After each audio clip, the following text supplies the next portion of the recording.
Eh bien, bonjour. Je ne me représente pas. Je pense que, en tant que narrateur et vous auditeur, nous avons une relation maintenant privilégiée, nous.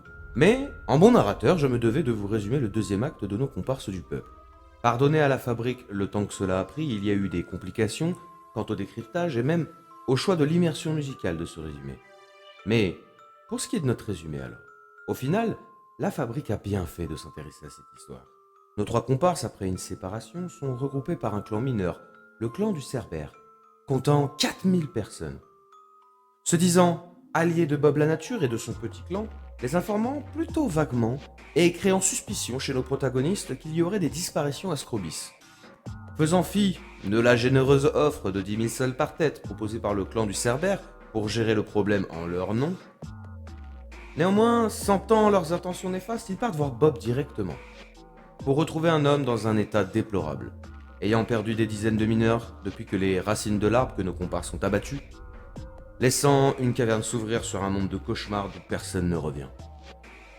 Alors, comme dans leur habitude, ils décident de s'unir et de faire front au final, mais leurs découvertes furent proportionnellement fructueuses et dangereuses. Une pierre noire absorbant la lumière, une pierre encore jamais vue auparavant, mais avec en prime un nid d'eau l'ombre les gardant. Des bêtes souterraines, faites d'une peau terreuse assez claire, deux bras et deux jambes qui peuvent se plier en avant ou en arrière grâce à leurs singulières articulations, des mains dotées de longues griffes habituées à racler la roche et une tête cauchemardesque. Le crâne de ces créatures est légèrement allongé, sans yeux, sans nez, et avec deux sortes de membranes sur les côtés de la tête, à la place des oreilles. Leur bouche s'ouvre sur plusieurs rangées de petites dents pointues à la manière des sangsues ou de lamproies, sécrétant un puissant poison.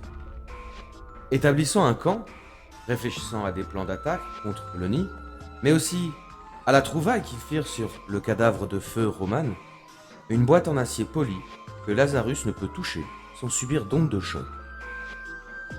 C'est tout de même lui qui finira par utiliser l'espèce de carte magnétique qu'ils avaient trouvée plusieurs mois avant dessus, projetant lui et William, qui, dormant, avait la boîte en question dans sa poche.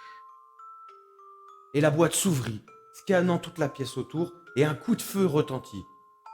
Et Balek, réveillé par la chute des deux autres, subit comme un coup de fusil en plein torse, projeté contre le mur de leur campement, subissant une blessure d'où s'éleva une voix, celle d'un être d'une autre époque, une intelligence artificielle.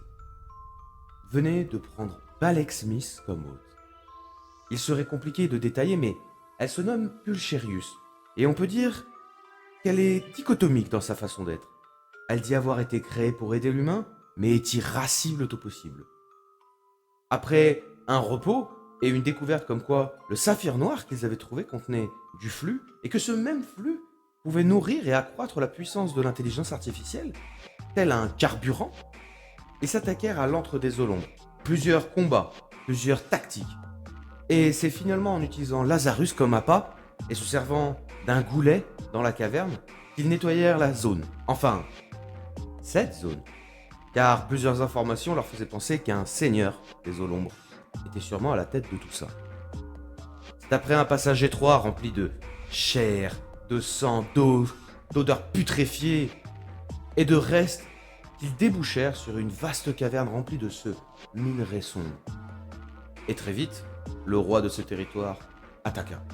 Un seigneur au Londres, 4 mètres, des ailes crachant de l'acide et fondant sur eux à toute vitesse dans des battements d'ailes à l'allure d'un boom sonique. Et c'est au prix de nombreuses blessures, voire plus pour certains. Ils finirent par l'abattre. Revenus, blessés mais vainqueurs, Bob la Nature, dans son intégrité qui lui est propre, leur offre tout ce qu'il l'avait proposé.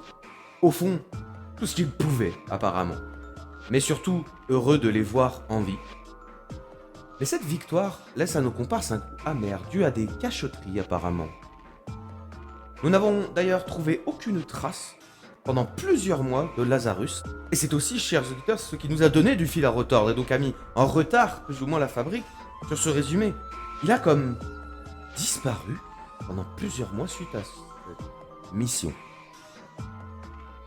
En tout cas, n'ayez plus à craindre.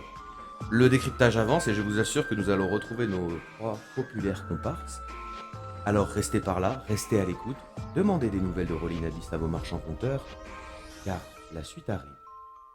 Et je peux vous assurer qu'elle dépasse nos espérances. Alors, bien à vous, chers auditeurs. Sortez pressurisés.